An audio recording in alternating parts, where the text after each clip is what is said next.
had to create models and textures that lent themselves to this illustrative look that really helped to solidify it and didn't look like it was a rendering solution or a flip the switch, or something that was procedurally done. Given the history of the IP and the roots, the fact that it came from a graphic novel, started out as a comic book, it made more sense to try and do something that was more graphic, that was more in line with that. And because there was no other term out there, we invented a term and we're calling it graphic noir.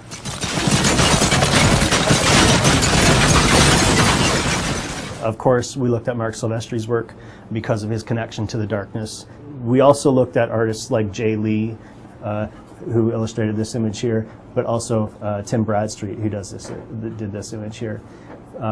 They have taken illustrative styles or illustrative techniques and done something different with them.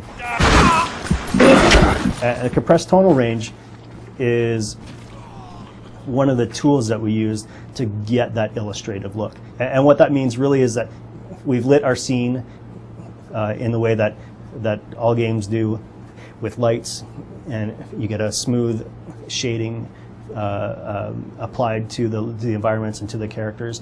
What we've done then is taken that and taken those values, those light values, and compressed them or crunched them down into 3 tones. We get a shadow tone, which is what you're seeing here and in his pants, and then we get a mid-tone, which is what you're seeing next to that, and then we get a highlight tone. And those tones are overlaid on top of the smooth shaded information and on top of the textures.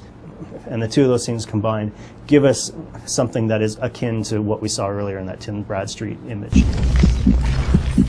Jenny! Jackie, don't let me go.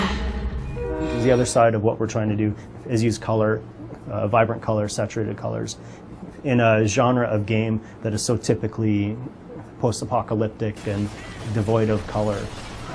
We really wanted to try and do something a little bit fresh for us and a little bit different, and put color back into the world. I'm using just photographic reference. The world tends to be really quite noisy and a little bit harder to read and to understand. And there's lots of games that have done a great job of using that style of art and making an immersive world. But we really wanted to simplify things a little bit and to fit within that graphic novel or the comic book realm where you're using solid color and shade and details tend to be hand-drawn, that type of thing. We really wanted to try and do the same thing with the art that we have in the game.